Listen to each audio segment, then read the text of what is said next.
Chosen Minis. Today I'm going to be showing you my 5 ways that you can save money in this hobby. They've been really helpful to me. I personally don't spend that much on minis any given year, and I still have a really large and growing collection, so I'm going to part that knowledge onto you so you can kind of have that same experience and keep your hobby going. Alright, now I personally use all of these tips, but some of them are going to speak to some of you differently. This doesn't apply to absolutely everyone, unless you're almost exactly like me, in which case you could probably get a lot of mileage off of these tips. Now, if you're just starting out to the hobby, not all these will even apply to you, since some of them require you to either already have a little bit of a start to a collection, or maybe even some experience in the hobby beforehand. So there are going to be some tips for you here. It's going to be a great way to get started, but just putting that out there up front. The first thing I recommend doing is going into online groups. Now, when you walk into local game stores, usually there's going to already be a community there, and the absolute best way I found for either buying or trading minis is by far Discord. Almost every store has their own, so you end up following quite a few different ones. I would say I'm joined into probably like 6 different groups for my local area, and each one of them kind of overlap and have their own things depending on like how far you are, but they're really great. They usually have a dedicated channel just to trading, and you can go and say looking for this model, and maybe someone has one for you, or people will post their lots. Like they'll say, hey, I'm selling an entire guard army, 2,500 points, $300. That's crazy value. And that I've seen it so many times. Full armies, part armies, units, stuff churns really fast. And depending on how active your local scene is, you're gonna have a better or worse experience with this. Now, if you want to cast a little bit bigger net and you want to travel a little bit further, you can do the same thing on Facebook. I'm part of several groups. Usually you can search for the city or town that you're in, and there'll be a Facebook group, or maybe you start one, and it's just going to have everything you need the same way. People will say, I'm trying to sell this, I'm trying to buy this, and you can even do the same if you're trying to like change your mini. Like say you buy your first army, you play Space Marines, you play it for 3 months, you didn't like painting them, you didn't like playing them, perfect, get rid of them. A lot of times people will just trade you whole armies. You can pretty much say, hey, I want the Tau. Who wants to trade Tau for Space Marines? And you can usually find someone who will do it. This works a little bit better if you were in a larger city. I personally am in a large city, so there's tons of options as far as this goes. So that's probably the best one that I that you can kind of jump into as anyone. Kind of moving on from that though, you're gonna be looking for lots. You can do this on eBay, you can do this on Facebook, but it's essentially usually just a random collection. Now, because it's random, it's usually something that has a lot of odds and ends, and depending on the lot, it might not be worth it. This is probably for someone who is in the hobby already and who wants to essentially add on to it. So you don't usually do this to get a whole army. They're too random for that typically, but you can find some really good deals. For example, I just bought a lot. I'm probably going to show it here at the end of this video a little bit. $50, and it had a lot in it. Had a couple units of Centurions, which are $80 units. Already made the money back. And then just some random stuff. Luckily, it was for all armies that I had. But you get great stuff like bits, useful parts, and trading fodder that you can use. If you go to like those trading groups that I mentioned before, really great stuff for that.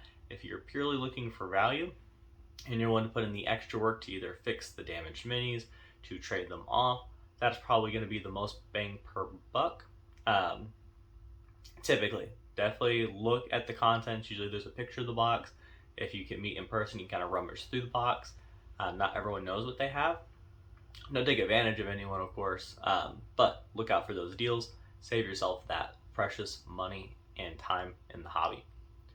Now, the third tip, this is pretty much how I started.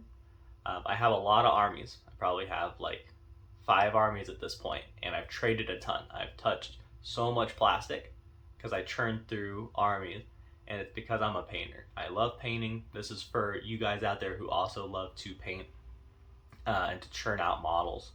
Now, what I do is essentially commission work for people for models. And I did this for my brother. That's how I got started in this hobby.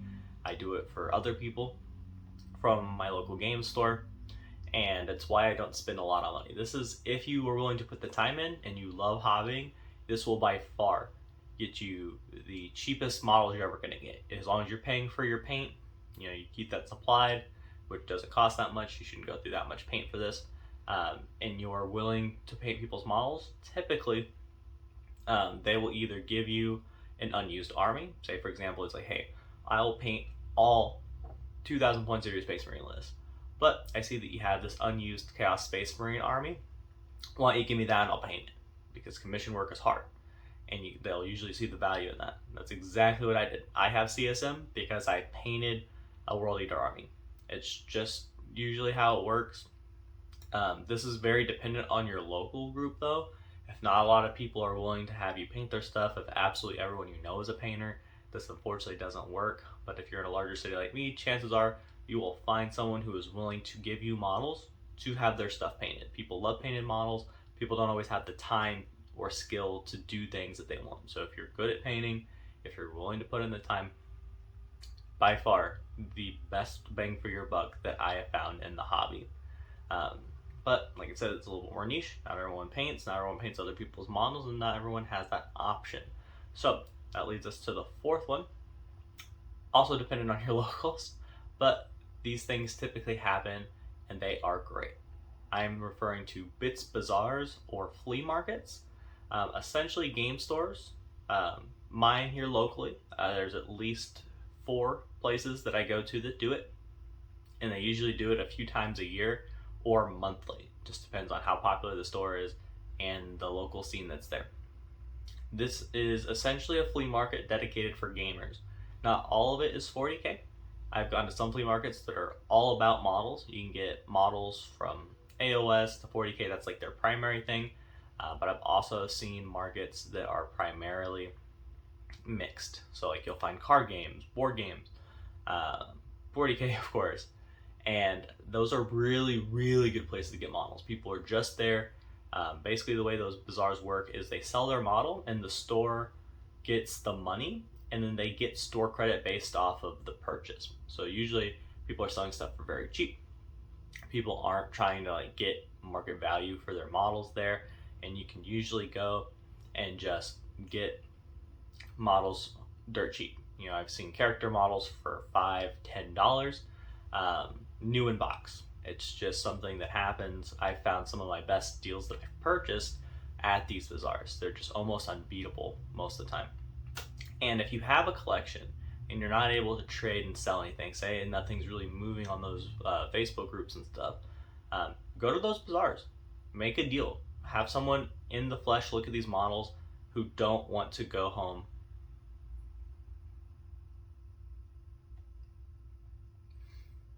and these are really good deals. Make someone talk to you, make someone say, oh man, I don't want to go home without these models, what kind of deal can you make me?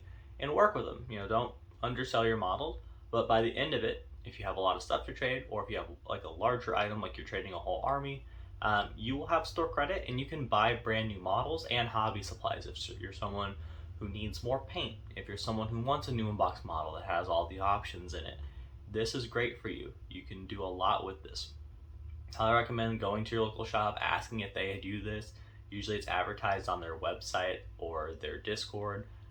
So utilize that resource. I promise it's worth it. I promise you will save a lot of money doing that, and you will be able to get new models that way. A lot I've been talking about gives you used models handy downs, which is great, but that's a really good way to get new models if you're someone who cares about that. So keep in mind and look out for that. The last one, a little bit more obvious, probably a little bit more common knowledge, is 3D printing. But there's a twist to this knowledge. It is not just go out, buy a 3D printer, and print models. You can do that. I don't personally do that, matter of fact. So I'm not going to tell you how to do it. I'm not going to say, oh, it's easy. I've seen mixed experiences. It is hard. There is failure. There is toxic chemicals in your home. 3D printing is not the silver bullet of hobbying for everyone. That being said, If you're willing to put in that work, that is probably the most bang for your buck you're ever going to get. And if you don't care about official models from some of the games you want to play, it's by far the best option if you're able to go through that effort. Now, what I do, and what a lot of people I know do, they still utilize 3D printing. It is still a huge part of their hobby, and they get a lot of savings from it. But they'll usually go on Facebook or a local Discord, and they will ask who has a 3D printer. If I pay for the STL file and pay like, a reasonable amount, maybe like $5-10 for you to print them the model for their time and effort, you will still get very discounted models and unique models that you can't buy in store that can only be 3D printed from your friends and local hobbyists. It's really easy. Usually people are very kind about it. I've had a few things printed and I've never had a problem. Really, it's just something where if you don't want to put in the effort, or you don't trust your ability or the safety of 3D printing, you'll pay a little bit more than if you were to just get the 3D print yourself, but you will still have those 3D printed models. It will still be a discount, and I think that is a great place for people to be looking for 3D printed models. So those are the top 5 ways I have found to save money in the hobby. I promise I've tried these all. They work fantastic. I probably only buy, I don't even buy new in-box models anymore unless it's from those Bits Bizarre credits. So really great way to grow your collection without breaking the bank. Save your money for other things. Save your money for entering tournaments. Save your money for paints. Really stretch that hobby dollar. Everyone deserves to make the most out of this hobby. Now, if you're well off and you have the means, definitely support your local hobby shops. I'm not saying to stop buying from them. They still need your support. But definitely consider these options for saving money. If you found any of this helpful, please feel free to like and subscribe to the channel. We're still new and growing, and I want to know what y'all want to see. If y'all want to see more hobby tip videos like this, if you want me to go back to painting and you're not really interested in these, let me know in the comments. I really just want to help everyone have a good time here. Again, thanks for watching Ever Chosen Minis. Have a good rest of the day.